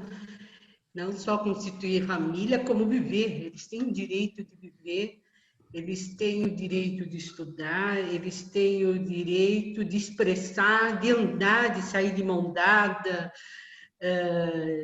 e de ter seus filhos. E a gente vê também a dificuldade que embora sejam garantidos os direitos, tal, eles adotarem as crianças, que também depende muito é uma questão subjetiva. Se passa por uma assistente social e uma psicóloga que os juízes não ouvem muito, ouve muito a nossa área para tomar essas decisões, que são presas aos seus preconceitos. Em geral, eu percebia que elas exigiam muito mais deles, querendo saber, mas por que mesmo que você quer ter uma criança? Eu quero cuidar de uma criança, tal. Então, é a mesma história, as mesmas perguntas que fazia para um casal que era de heterossexuais, não se para o casal homossexual ficava insistindo e cobrando e estava fazendo retorno e assim eu perguntava para algumas colegas que nem todas permitiam que entrassem no assunto, eu falei, mas por quê? Mas ele não explicou direito por que ele quer adotar. Não é? Aí eu sempre pego um exemplo, mas o outro explicou direito por que quer adotar? Qual é a diferença? Eles querem acolher uma criança e eu ficava pensando, puxa vida, se é um casal que vai me tirar uma criança dessa situação de abrigo, que quer uma criança que não tem nenhum relato de violência na família, são os mesmos critérios que eu tenho para um casal hétero, eu tenho de ter para um casal homo. Então é difícil, não é uma tarefa fácil. Trabalhar o cotidiano talvez é uma das tarefas mais difíceis que tem para a gente entrar num novo mundo onde as desigualdades sejam menores, né? Então, esse cotidiano ele é muito repleto de justificativa. É justificativa para o racismo, é justificativa para não entregar uma criança para um casal gay. E assim, e nós precisamos aceitar também, eu tenho mais de 60 anos, como diz a Valéria, aí nós temos uma certa idade, nós somos criados dentro de uma caixa que tudo tinha de estar dentro daquela caixa. Para nós sairmos dessa caixa, é um trabalho árduo, que o mundo é muito mais que essa caixa, o mundo formado do jeito que a gente imagina, do jeito que nos direcionaram, e que ele é muito mais belo, muito mais rico, muito mais cheio de criatividade se nós sairmos dessa caixa. Então, é um desafio no dia a dia. E casal gays tem a mesma dificuldade. Existe um casal hétero. Os casal héteros me devolviam mais crianças do que os casais gays. Porque tem aquele período, não pode devolver criança, mas aquele período que ainda não completou, não se efetivou a adoção, podia. E os casais heterossexuais tinham muito mais imaginação, eles não sonham, como que eu vou dizer? Eles amavam a ideia da adoção, mas não amavam a criança que ia ser adotada. Então, a ideia da adoção era muito romanceada. Então, E era mais difícil trabalhar isso até com os casais héteros, porque, em geral, se vinha porque eles não tiveram filhos. Não em função de uma criança. Marina, é uma criança para eles, não é? Eles não queriam voltar para a criança. Então, essas questões é um desafio da vida, é um desafio diário a gente vencer os nossos preconceitos. Marina, se costuma dizer que os casais homossexuais adotam as crianças que os casais heterossexuais abandonaram, né? Perfeito. Nossa, era comum isso, era comum. E eles eram menos exigentes, pelo menos também, não sei ainda, não posso generalizar, mas em geral menos exigente em relação à idade, cor de olhos, porque é mercadoria, mas é isso mesmo que você falou. Em geral, adotam o que os héteros abandonaram, é isso mesmo. Completando a rodada, vou pedir para a Jacira, então, falar sobre o mesmo tema. Bom, eu acredito que os dois colegas já exploraram muito bem esse tema, né? Eu sou avó de um polaco lindíssimo que tem 2 mamães. Então, imaginem que eu vou falar sobre isso. Eu penso na pergunta do Eduardo Valério. Será que nós temos o direito de negar o direito de amar as pessoas? Eu me lembrei, Eduardo, quando você ainda falava do direito a existir, a cumprir a finalidade da existência, me lembrei de um pensador do século XVII chamado Hugo Grocio. Hugo Grocio foi o defensor do direito natural. E o que significa isso? Não vamos falar de justnaturalismo, esse juridiquês aí. Vamos falar claramente aqui o que significa direito natural. O que ele defendia, gente, era o seguinte: existem direitos que são reconhecidos pela legislação e existem direitos que são naturais. Se existir uma lei que o reconheça, excelente. Se não existir uma lei que o reconheça, ele existe do mesmo jeito, porque ele é um direito natural, é inerente ao ser humano. Então, os direitos mínimos básicos para a sobrevivência, como disse o Eduardo Valério lá na questão da distribuição de renda, são direitos naturais, são inerentes ao ser humano. Comer, ter residência, ter saúde, sobrevivência digna, direito inerente à condição humana. Se existir uma lei que o reconheça, ótimo. Se não existir, a gente tem que reconhecer também, porque é um direito natural. Então, o direito das pessoas se amarem, se unirem num projeto familiar, né, que a gente conhece tantos, que são projetos lindíssimos, né, de pessoas absolutamente normais, trabalhando, cumpridoras. Quantos colegas tive no exercício da minha profissão, na magistratura, no Ministério Público, que tinham uma vida absolutamente normal, natural, e tinham uma relação homoafetiva.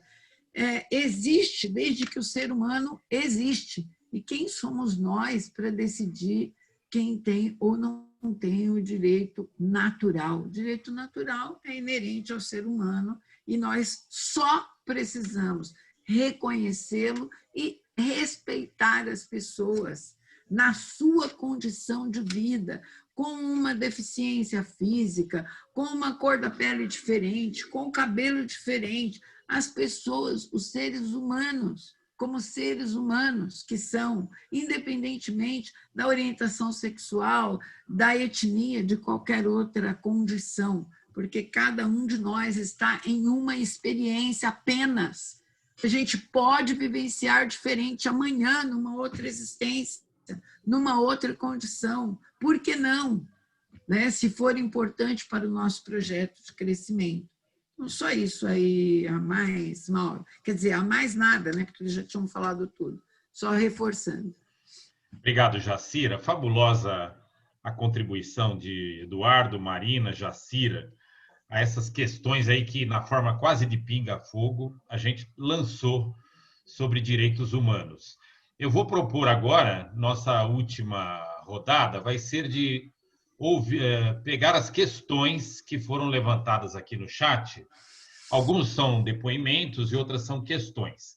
Então, eu vou propor o seguinte, eu pego uma questão, jogo para um de vocês, vocês fazem a resposta com a agilidade que for possível, e a gente tenta cobrir aqui todas as questões, ok? A Nilce, agora sobre racismo. A Nilce propôs a seguinte questão, queria propor para o Eduardo Valério. Sobre as cotas determinadas para os negros ingressarem em alguma área que seria de sua livre escolha, esta forma de, entre aspas, deixar algumas vagas para esses negros, já não seria um preconceito muito grave? Eduardo, por favor. Não, de jeito algum, Nilce. É isso que você sustenta aí que se chama de racismo reverso e ele não existe. A base das ações afirmativas são formas, instrumentos, ferramentas de igualar situações que, por razões históricas, pessoais, foram desigualadas. Eu gosto muito de uma figura que roda aí na internet muito facilmente, de dois meninos que vão assistir um jogo de futebol num campinho qualquer e tem um muro. Esse muro tem mais ou menos 1,70 m de altura. Aí um dos meninos que tem 1,80 m, ele encosta no muro e assiste o jogo do outro lado. O outro menino que está ao lado dele tem 1,60 m. Ele enfia o nariz ali dando no muro, ele não consegue ver o jogo. Então, o que ele precisa? Ele precisa de um caixote. Ele sobe no caixote e aí ele consegue transpor o muro e enxergar o jogo do outro lado. A cota é o caixote. Então, é uma forma de fazer com que pessoas que tenham algum tipo de desigualdade, no caso desse exemplo primário que eu dei, a estatura, possam ter acesso ao mesmo direito, porque os dois meninos têm direito e querem assistir o joguinho de futebol no campinho. E se nós entendermos a ação afirmativa como uma modalidade, a cota como uma modalidade de ação afirmativa, entendermos, por exemplo, que a vaga do idoso mais próxima da entrada do shopping é uma ação afirmativa, para que o idoso não precise atravessar um estacionamento inteiro debaixo de sol e de chuva, nós vamos entender que nós estamos criando um mecanismo para dar uma possibilidade de igualdade a quem ficou desigual por conta do tempo e da fragilidade física da idade. Da mesma forma, a meia entrada. Veja, a meia entrada não é para favorecer crianças pobres, porque os ricos também têm direito à meia entrada. É uma maneira de igualar os jovens que talvez tenham menos interesse cultural, no interesse de que toda a sociedade tenha jovens culturalmente bem formados. Então, dá meia entrada para todo mundo ir ao teatro ou ao cinema. E assim é a cota étnico-racial. É uma maneira de tentar igualar os negros que passaram 300 anos escravizados e estão há 170 excluídos do mercado de trabalho, das possibilidades de acesso à educação formal, diferenças salariais do mercado de trabalho. As suas próprias mães já tiveram maior dificuldade a fazer o pré-natal. As mães negras são mais vítimas de violência obstétrica do que as mães brancas. Tudo isso tem que ser compensado de alguma maneira para que eles, os jovens negros e os jovens brancos, possam competir em igualdade para conseguir uma vaga numa universidade ou uma aprovação num concurso público. É um instrumento da mais pura e profunda justiça. Obrigado, Eduardo. Eu agradeço. O Marco Videira, vou fazer essa questão para a Jacira. Pergunta: a empresa Magazine Luiza abriu um processo seletivo para trainee, exclusivo para negros. Isso motivou uma ação de um membro do Ministério Público contra a tal loja. Não, o Ministério Público faz um monte de bobagem, mas nessa ele está inocente. Foi da Defensoria Pública da União. Nossa, o Eduardo defendeu a sua classe aqui. Parabéns. Eu estou acostumado a apanhar com razão, porque o MP está devendo mesmo. Mas aí nessa ele está inocente. Então foi É da DPU. DPU. Membro da DPU. Absurdo, Defensoria Pública. Absurdo. A Magazine Luiza cometeu um crime, Jacira? Bom, eu vou aproveitar o que o Eduardo Valério fez, trouxe aí um exemplo que corre na internet, e eu vou usar outro. Esse foi o que o meu marido usou para mim nas nossas discussões domésticas. Ele dizia o seguinte: o argumento contrário as cotas, as ações afirmativas, ele parte da meritocracia. Ele diz, o sol existe para todos, todos têm oportunidade, não é a cor da pele da pessoa que vai fazer com que ela tenha menos oportunidade. Acontece que o Eduardo trouxe muito bem a questão da origem do problema, né? Vamos pensar rapidamente. Acabou a escravatura. Acabou a escravatura, o que aconteceu com os negros? Os negros não tinham oportunidade de trabalhar. Então, eles já começaram a ser marginalizados imediatamente após a escravatura. Algumas mulheres foram aproveitadas no mercado de trabalho e os homens ficaram absolutamente deprimidos, frustrados e, às vezes, bebiam. E aí vem, então, a fama do negro bebum, né? Que tem toda essa trajetória de exclusão na sua história. O exemplo que o Mauro usa, que eu acho bastante interessante para rebater o argumento da meritocracia, é o seguinte: uma coisa é você colocar duas pessoas em condições iguais para disputar uma corrida. Outra coisa é você colocar um sujeito para correr sem barreira e o outro para correr com barreira e querer que os dois cheguem no mesmo lugar. Então, não vai chegar. No meu ponto de vista, a Luísa, né, a pensadora lá da loja, ela deu uma oportunidade, ela quis criar uma oportunidade de selecionar negros. De repente, ela olhou para os funcionários da empresa dela e disse assim, isso aqui está muito branco, agora eu vou abrir uma seleção aqui, mas eu só quero negros. Não acho que ela tenha cometido um crime. Ô, Jacira, não entendo. Jacira, parece que era o seguinte... Tem que ter uma cota de negros pela lei, né? Tem. Para os serviços subalternos, ela atingiu a cota. Mas eu não conheço a história. Mas para o serviço, para o trabalho de direção, que precisava de curso superior, ela não atingiu a cota. Então, para chegar nessa cota, ela abriu esse processo para que em todos os níveis tivessem negros, desde o faxineiro até a direção. Para o processo, a linha de raciocínio era essa. Eu não acompanhei a história, mas bastaria a gente olhar para as instituições hoje, as empresas, as instituições, e observar quantos homens e mulheres negros são CEOs, quantos homens e mulheres negros são professores universitários, quantas mulheres e homens negros estão lá no Ministério Público, estão na magistratura. Eu não me lembro se, durante todos os anos que eu fui juiz, eu tive algum colega negro. Não me lembro, acho que não tive. Eu me lembro... São Paulo são 3,5%. Olha lá, eu me lembro de um juiz quase negro, não era negro, quando ainda era oficial de justiça no fórum. Então, não veria... independente dessa situação, Marina, não veria algum crime nisso, sinceramente, porque... uma oportunidade para que tenha mais pessoas negras na sua empresa.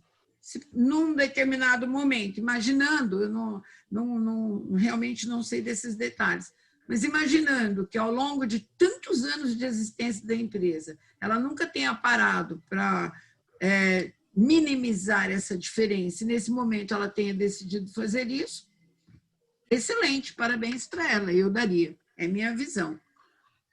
A toque de caixa, hein, gente? Vamos responder rapidinho as questões aqui. Tem a questão do Amorim, que eu vou propor. Mauro, Oi. Eu gostaria que ou a Marina ou o Eduardo, um dos dois, falasse um pouquinho. A Marina já falou um pouquinho, que o Eduardo também falasse um pouquinho sobre essa questão, porque eu realmente não estava preparada para ela, eu não conhecia a história. Quer falar sobre ela, Eduardo?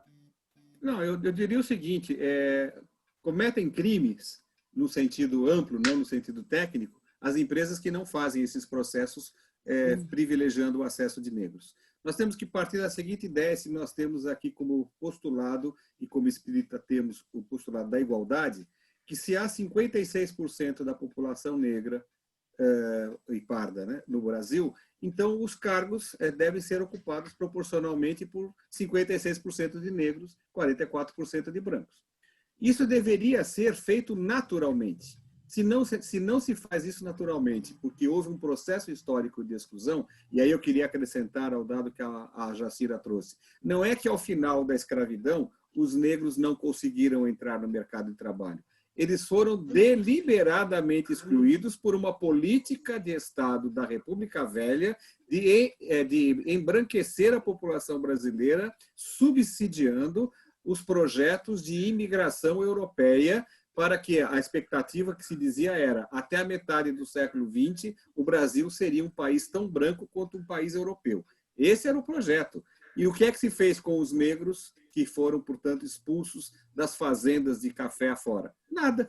Simplesmente eles foram jogados ao relento para que se virassem, e aí deu esse caldeirão de explosão social, étnica e violenta que nós temos no país e que nos faz esse obsceno índice de sermos o segundo país do mundo em desigualdade. Então, as empresas, elas não estão... A Marina falou da lei. Não, a lei ela não exige para as empresas privadas cotas étnico-raciais. Só exige para pessoas com deficiência. É a iniciativa da empresa de fazer isso. E hoje é um grande estímulo para que as empresas façam isso. Criem mecanismos para admitir negros em número cada vez maior. E, para concluir a resposta, eu acho que não vai dar tempo de responder o resto, Mauro, se é isso que está te agoniando. Vamos fazer a semana que vem, a gente continua e vamos responder as outras questões, trazemos outras e tal. Os grandes escritórios de advocacia de São Paulo, hoje, todos praticamente têm programas para a contratação de jovens negros advogados, inclusive criando mecanismos de formação para lhes suprir as deficiências que eles trazem na formação, por exemplo, do inglês.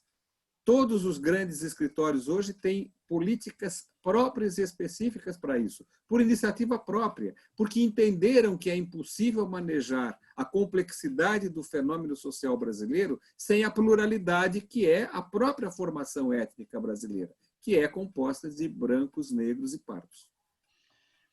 Obrigado, Eduardo.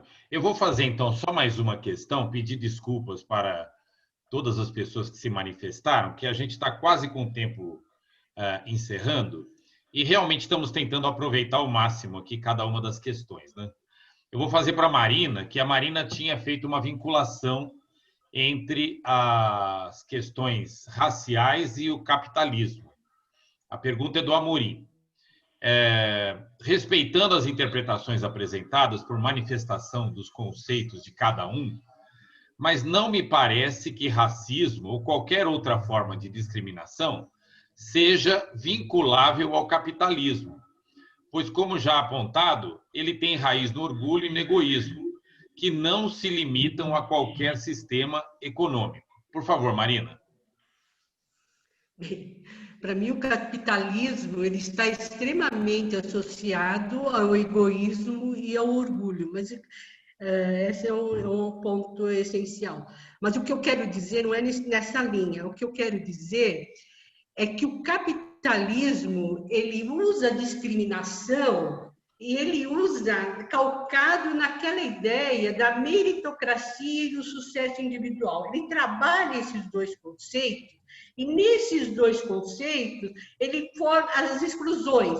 Então, se você for analisar, a sociedade vai ficando restrita, exclui-se os negros, exclui os de peles mais escuras, exclui-se os asiáticos, exclui-se as mulheres, exclui... Então, é um processo de seleção. Então, não é por acaso que nas empresas, no geral... Quem domina o mercado de trabalho são os homens brancos de 25 a 50 anos, e não muito idosos também.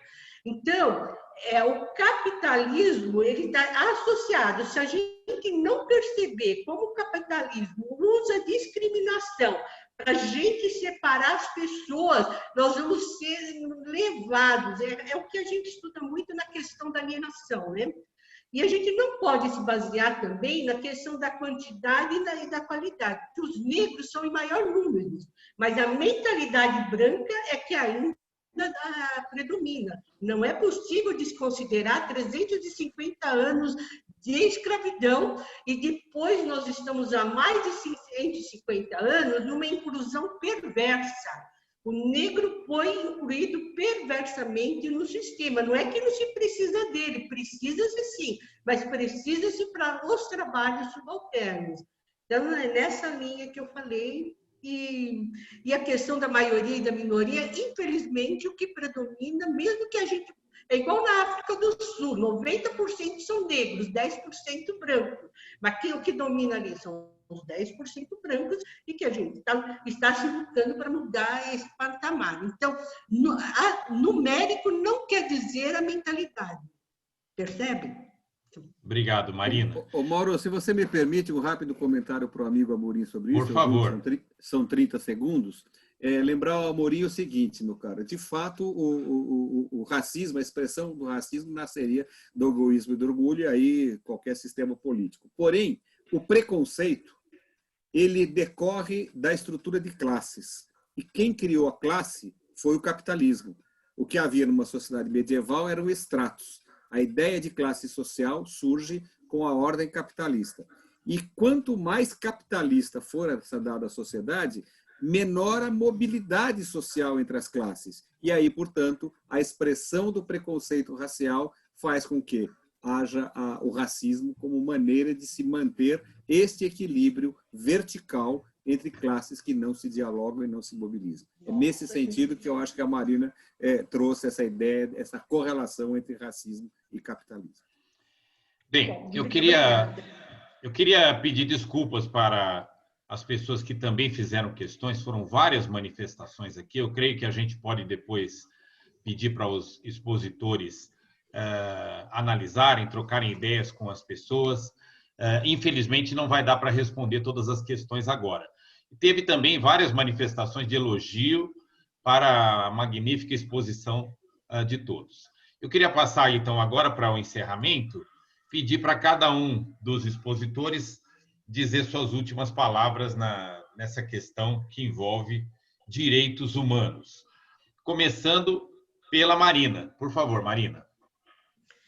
Bem, primeiro eu quero agradecer a oportunidade, foi muito bom estar aqui na presença do Eduardo, com a Jacira, né? Uma experiência boa, aprendi muito, foi excelente. E vim trazer também a ideia que são temas difíceis, não são temas fáceis. A questão dos direitos humanos é uma luta diária, é necessário rever nossos... A nossa criação, é a nossa criação que está sendo analisada nesses momentos, né? É o nosso modo de ver a vida. E a vida, infelizmente não, felizmente, ela exige esse olhar novo diariamente, é renascer a cada dia. Eu costumo pôr lá no meu Face, né?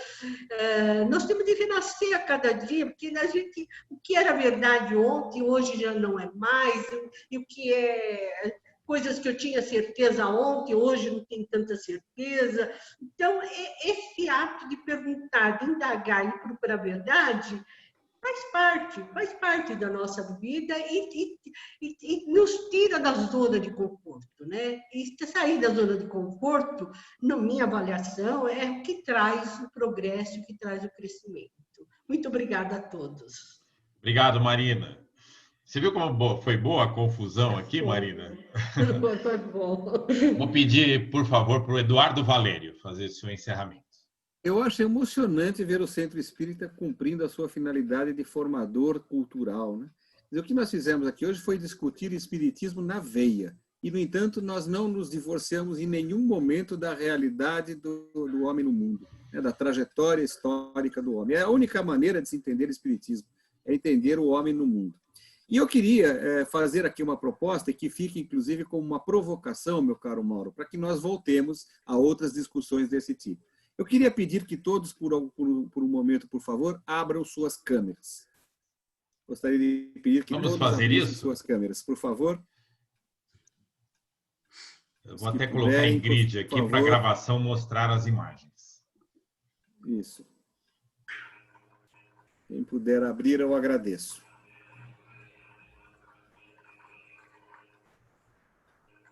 Bom, 3 não puderam, não quiseram, está tudo certo. O que eu queria... 3 ou 4. O que eu queria olhar aqui para vocês? A questão fica para provocação a respeito do racismo, né? Que nós não abordamos nesse aspecto. No Brasil, o sistema que se usa para dizer quem é negro e quem não é o da autodeclaração. Cada um é que vai dizer se considera ou não negro na sua maneira de autoidentificação. Mas a gente, às vezes, arrisca olhar e dizer, não é isso? Faz parte da nossa interação social. Pois bem, aqui, das 4 vezes 3, 12, 13 pessoas que estão expostas, e eu me incluo, portanto, somos 13, não há nenhum negro. Opa, nenhum. Que é isso? Você se autodeclara? Então o Mauro se autodeclara e o Ari também. Perfeito. Então nós temos 2 que se autodeclaram. Eu fiz a provocação, tá vendo? Eu quero dizer a vocês o seguinte, já há algum tempo eu tenho tido a oportunidade de fazer palestras em centro espírita, muitos anos. E eu obtive esse hábito, era aquela época, não sei se vocês lembram, quando a gente ia presencialmente nos lugares, vocês lembram disso?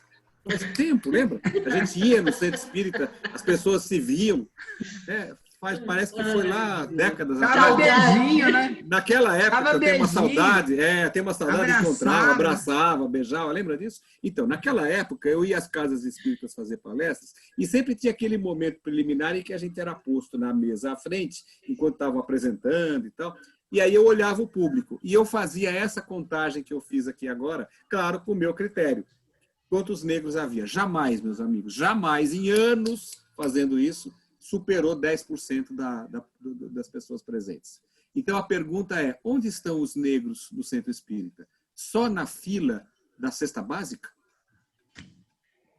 Eu queria agradecer muito a oportunidade de trazer essas questões para o centro e acho que nós precisamos discutir mais e aprofundar essas mesas de formação.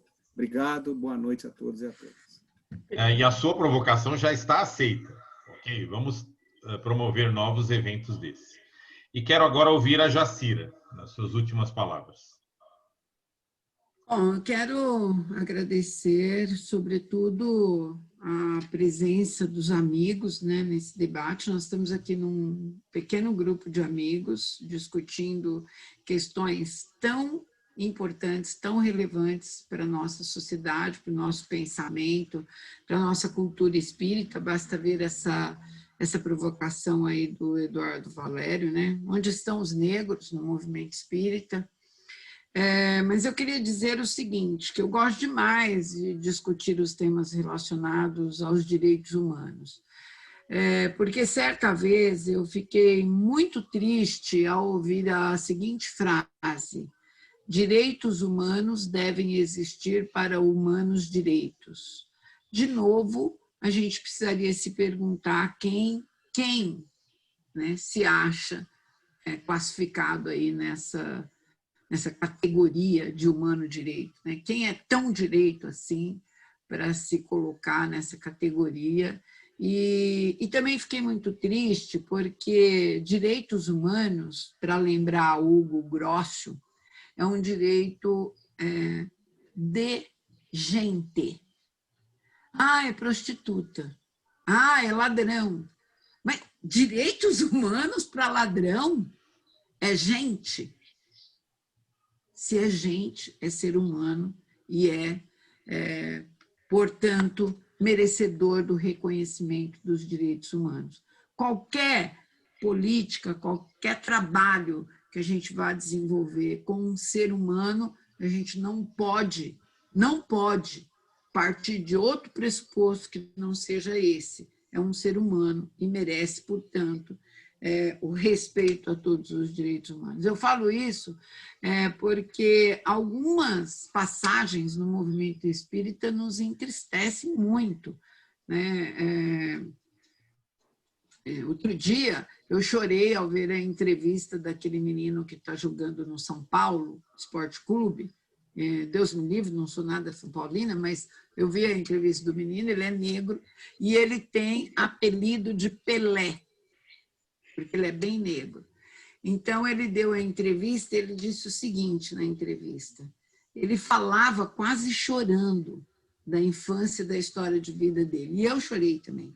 Ele disse que, quando ele era adolescente, ele foi proibido de entrar em um shopping, porque ele é negro. Então, ele falava aquilo com uma dor tão profunda que eu achei, me tocou aquilo de uma forma assim, imensa. Né? Como é possível a gente viver em uma sociedade que exclui uma pessoa pela cor da sua pele?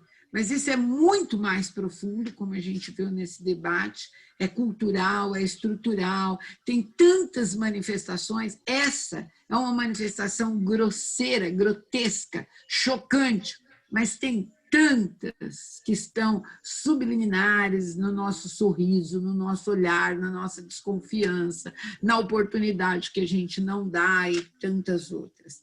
E aí, o que eu li outro dia num grupo espírita, numa discussão se é socialismo, se é liberalismo que tem que prevalecer, vai um espírita, um sujeito que eu tinha até um certo respeito por ele, escreve lá o seguinte, nós temos que compreender que algumas pessoas gostam de ser miseráveis. Elas escolheram ser miseráveis, e quem é o governo para ter a pretensão de tirar essa pessoa da situação de miserabilidade que ela escolheu? Eu li isso, escrito por um espírita, numa lista, num grupo de debates espíritas. Então, é o cúmulo da falta de solidariedade, da falta de fraternidade, como o Valério colocou muito bem, da falta de humanismo, da absoluto desconhecimento do conteúdo da filosofia espírita. Então, essas questões são trazidas aqui para a gente refletir sobre o comportamento de uma pessoa que se diz espírita. Muito obrigada pela oportunidade de aprender tanto com o Eduardo, com a Marina, com as perguntas dos amigos, e que venham outros debates que a gente esteja fazendo pergunta e vocês debatendo. Muito obrigada, beijo para todos. Bom, quero agradecer a participação da Marina, do Eduardo, da Jacira, também a participação de todos aqui. A Nilce sugeriu que esse debate continuasse na próxima semana. Eu quero pedir desculpa, Nilce, eu não vou constranger os nossos debatedores a fazer isso, senão, se eles se amarrarem em 2 semanas seguidas, nunca mais eles aceitam esses convites que a gente faz. Mas, de qualquer maneira, fica meio combinado já que nós faríamos novos eventos com esses nossos queridos amigos, com outros amigos, inclusive, sobre esses temas, né? E eu queria encerrar com a palavra com um dos depoimentos que teve aqui, que representa bem, penso que representa bem o sentimento de todos. Essas exposições é da Sandra Lira. Essas exposições foram uma aula de direitos humanos para serem vistas novamente. Gratidão. Então, fica essa gratidão, então, para os expositores, para a presença de todos.